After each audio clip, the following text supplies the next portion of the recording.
What is karma? How to transform your karma?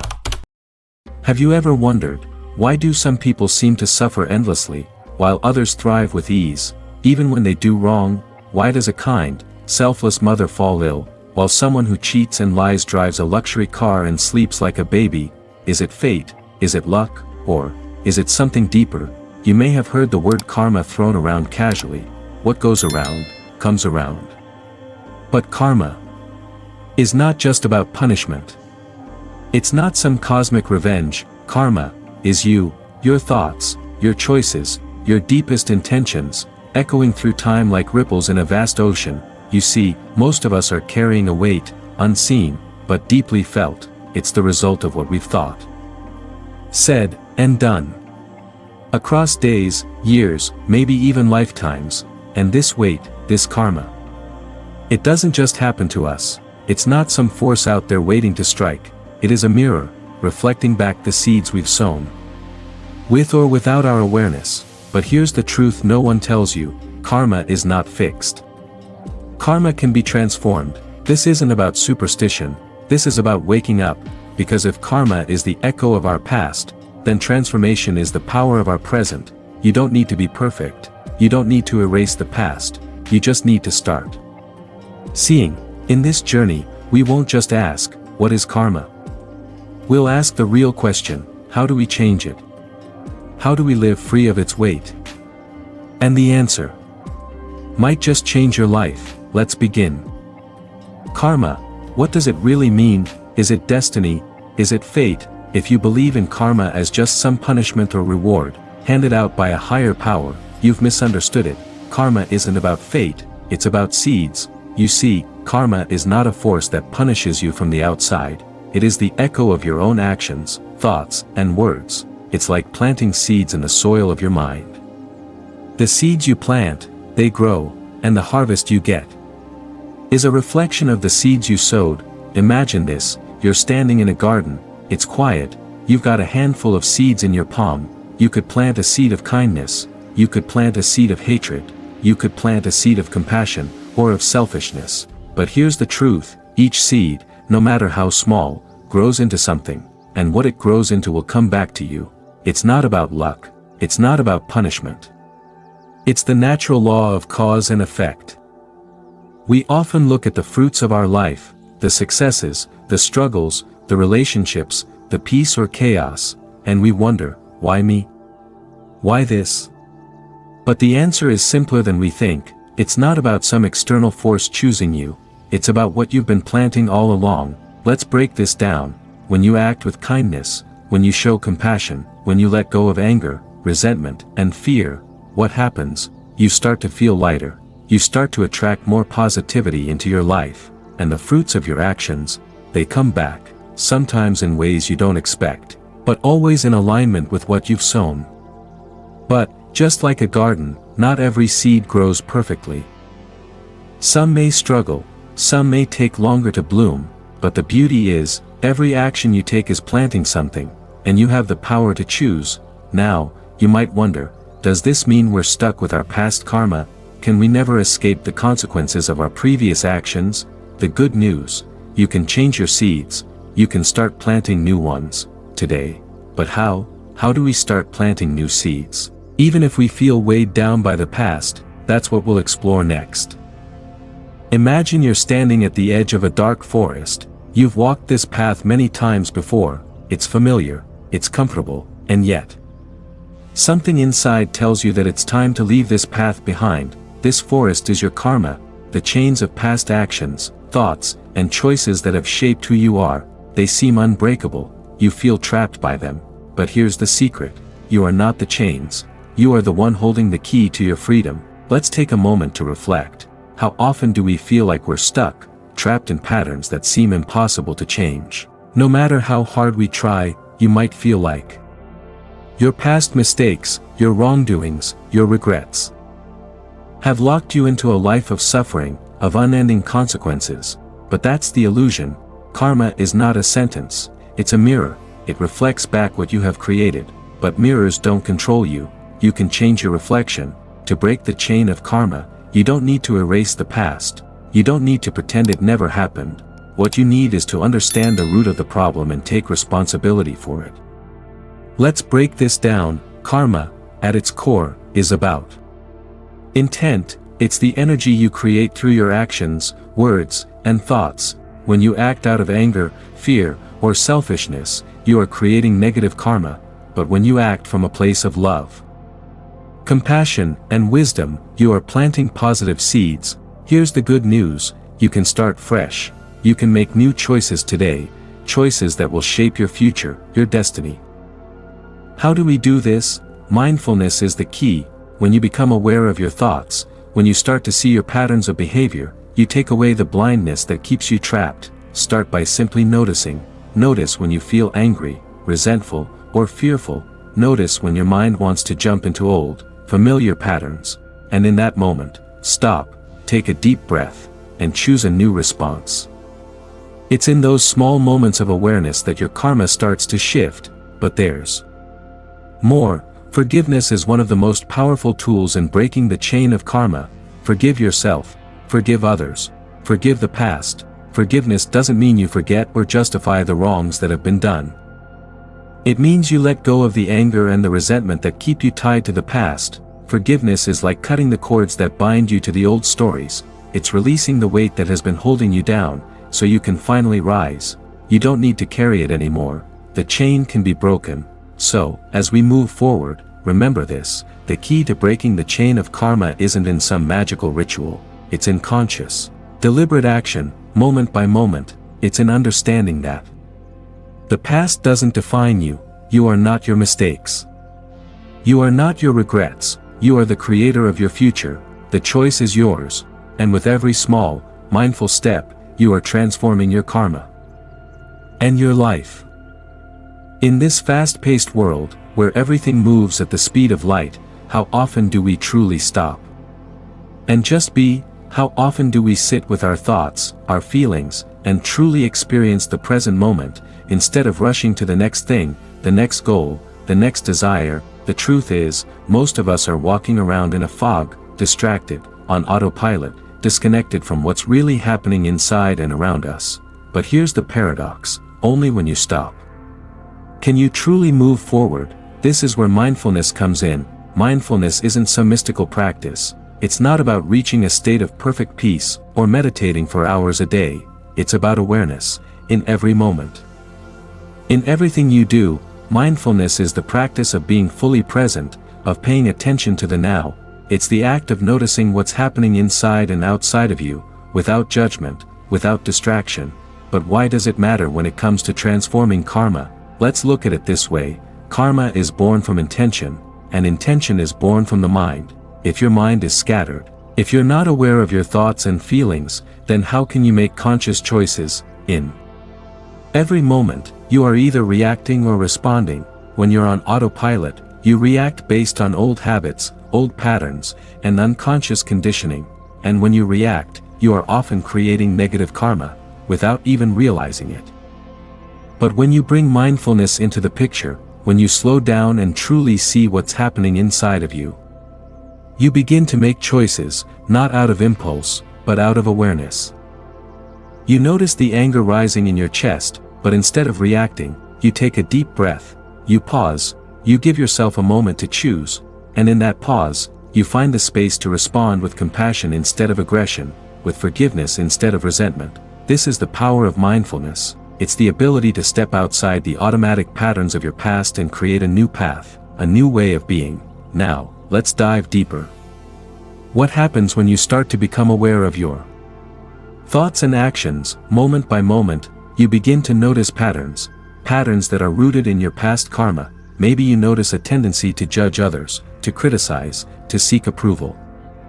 Maybe you notice your fear of failure, or your attachment to material things. Whatever it is, when you become aware of it, you can change it. Awareness is like a light shining into the darkness of your mind. It illuminates the unconscious patterns that control your actions, and it gives you the power to rewrite your story. But how do you cultivate this kind of awareness? It starts with something very simple: breath. When you focus on your breath, you bring yourself back to the present moment. You stop the endless chatter of the mind, you let go of the past, and you stop worrying about the future. With each breath, you bring yourself closer to the now, and with each breath, you become more aware of your thoughts, your feelings, and the choices that are available to you. Breathing becomes the gateway to mindfulness, and mindfulness becomes the gateway to transforming your karma. So, as you move through your day, start with awareness. Notice when you're lost in thought. Notice when your mind is reacting, not responding. And in those moments, pause, breathe, choose a new path. This is how you break free from the chains of karma. This is how you transform your destiny. Transformation isn't a one-time event. It's not about a quick fix or a magic cure. It's a process, a journey. And like any journey, there are key steps along the way, moments of reflection, growth, and awakening. In the Buddhist tradition, there are three jewels, three guiding principles that, when embraced, have the power to shift the course of our karma. They are regret, right action, and wisdom. Let's start with regret. A word that, for many of us, might carry negative connotations, but in Buddhism, regret is not about guilt. It's not about beating yourself up for the mistakes you've made. No, regret, in this context, is about recognizing the impact of your actions. It's about looking back on the choices you've made and realizing that some have caused harm, not just to others, but to yourself as well. Regret is the first step in transformation because it brings awareness to the consequences of your actions. Without this awareness, how can you change? Without acknowledging the pain caused by negative actions, how can you choose a different path? But here's the thing, regret is not about wallowing in the past. It's not about holding on to guilt or self-blame. Regret is about understanding, learning, and moving forward. It's the moment you realize, I did that, and I can do better. It's the clarity that arises when you see how your actions have ripples, and how those ripples have shaped the world around you. And once you experience this, you can then move to the next jewel, right action. Right action is the antidote to the harmful actions we've taken in the past. It's the conscious choice to act in alignment with our deepest values, compassion, kindness, generosity, and wisdom. Right action is not about being perfect, it's about intention. It's about making decisions that come from a place of mindfulness and compassion, rather than from habit or desire. When you practice right action, you are planting seeds that will yield a positive future. Each kind word, each compassionate gesture, each mindful decision to choose peace over conflict, it's a step toward healing your karma. But there's one more jewel to this process, and that is wisdom. Wisdom is the ability to see clearly. It's the insight that comes from deep understanding, from looking beyond the surface of things and seeing the truth of how things really are. Without wisdom, we would be lost in the darkness of ignorance. We would continue to repeat the same patterns, creating more suffering for ourselves and others. But when wisdom arises, we begin to understand the interconnectedness of all things. We see that our actions, words, and thoughts are not isolated. They ripple out into the world, affecting everything in their path. And with this wisdom, we begin to understand that every action matters. We begin to realize that we are not at the mercy of fate, we are the creators of our own reality. So, what does this mean in practical terms? It means that, each day, you have a choice. You can choose to act with mindfulness, with compassion, and with wisdom. You can transform your karma by choosing to do better and to learn from your past mistakes. With regret, you reflect on what was. With right action, you take responsibility for what is. And with wisdom, you create the path forward. This is how you break free from the chains of your past karma. This is how you move from suffering to freedom. Imagine for a moment that you are holding a broken piece of glass in your hand. It's sharp, jagged, dangerous. Every time you hold it, it cuts you. It's painful, but somehow, you can't bring yourself to let go of it. Now, imagine that this glass is your karma, the suffering, the anger, the grudges, and the pain you've accumulated through the years. For many of us, holding on to this broken glass becomes a habit. We grip onto our past wrongs, our past hurts, as though they define us. We allow the wounds of yesterday to shape how we move through today. But here's the thing about karma, it doesn't have to stay broken, and you don't have to keep holding on to that piece of glass. There's a force stronger than anger, stronger than hate, and stronger than suffering, and that force is compassion. Compassion is more than just kindness, it's more than empathy or sympathy. compassion is the understanding that we are all connected, that our suffering is not separate from the suffering of others. When you truly see the pain of others, when you recognize the struggles that they face, you no longer see them as separate from you, you no longer view their mistakes, their flaws, or their actions as something to be judged. Instead, you see that we are all just walking the same path, trying to make sense of the world, trying to find peace, and in that recognition, something magical happens. You release the judgment, you let go of the anger, and you begin to heal, not just the pain of others, but your own as well. This is the healing power of compassion. When you choose compassion over judgment, you stop creating more karma. When you extend love instead of resentment, you are planting the seeds of positive karma, and the beauty of it is, the more you give, the more you receive. But how does compassion actually heal karma? Let's think about it this way: every negative action we take, whether it's a harsh word, a judgmental thought, or a selfish act, creates a wound. It leaves an imprint, a scar, in the fabric of our soul. But when we practice compassion, we heal those wounds. We transform the negative energy into something positive. If someone wrongs you, and instead of reacting with anger, you choose to forgive them, you are healing a wound that could have been passed down through generations. If you choose kindness over criticism, you are healing not only yourself but the collective energy of the world around you. And the key to all of this is understanding that compassion is not just an action, it's a state of being. It's a way of living in the world. When you make compassion your way of life, your entire world changes. You stop seeing people as enemies or outsiders. You stop seeing the world as good or bad. Instead, you see everything as a reflection of yourself, a part of a larger, interconnected whole. And when you begin to live with compassion, your karma begins to shift. You no longer create negative karmic imprints. You create imprints of love, of peace, of healing. Compassion is not just about being kind to others, it's about being kind to yourself as well. It's about forgiving yourself for the mistakes you've made and understanding that you are on a journey, just like everyone else. The more compassion you give, the more you heal yourself, and the more you create a future filled with positive karma. So, start today, choose compassion, choose love, and choose kindness, not because it's easy, but because it's powerful. It has the ability to heal your past, transform your present, and create a future of peace. This is how you break free from your past karma. This is how you heal through love.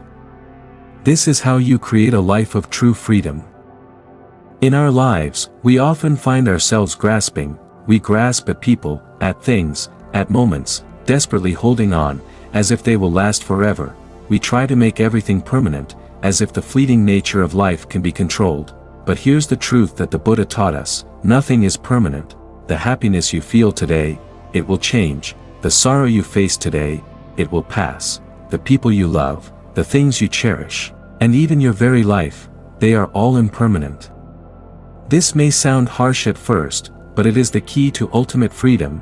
The moment we stop grasping at things, the moment we let go of trying to make everything permanent, we begin to experience true peace. We stop being at war with reality, we stop resisting the way things are, and we begin to live in harmony with the natural flow of life. But how does this relate to our karma? How does embracing impermanence help us transform our past and create a positive future?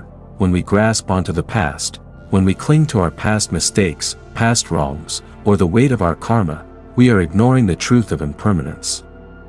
We act as though the mistakes we've made or the suffering we've experienced are fixed, eternal, but nothing is fixed, nothing is eternal, and this realization, this awareness, is liberating, because it means you are not bound by your past karma, you are not trapped by the mistakes of yesterday, or by the hurt of years gone by. You have the power to let go, you have the ability to create something new. The truth of impermanence is not about feeling sad or helpless, it's about freedom, it's about knowing that everything, good or bad, joy or sorrow, will eventually change, and with this knowledge, we find peace. You are free to let go of your attachment to the past, you are free to forgive yourself, to release the negative karma you've accumulated, and to start anew. This is the ultimate liberation. It's when you realize that everything is in a constant state of flow, and when you let go of your attachment to permanence, you find a freedom that can never be taken away from you. So, how do we put this into action? How do we embrace impermanence in a way that transforms our karma? First, recognize that change is inevitable, accept it, stop resisting it.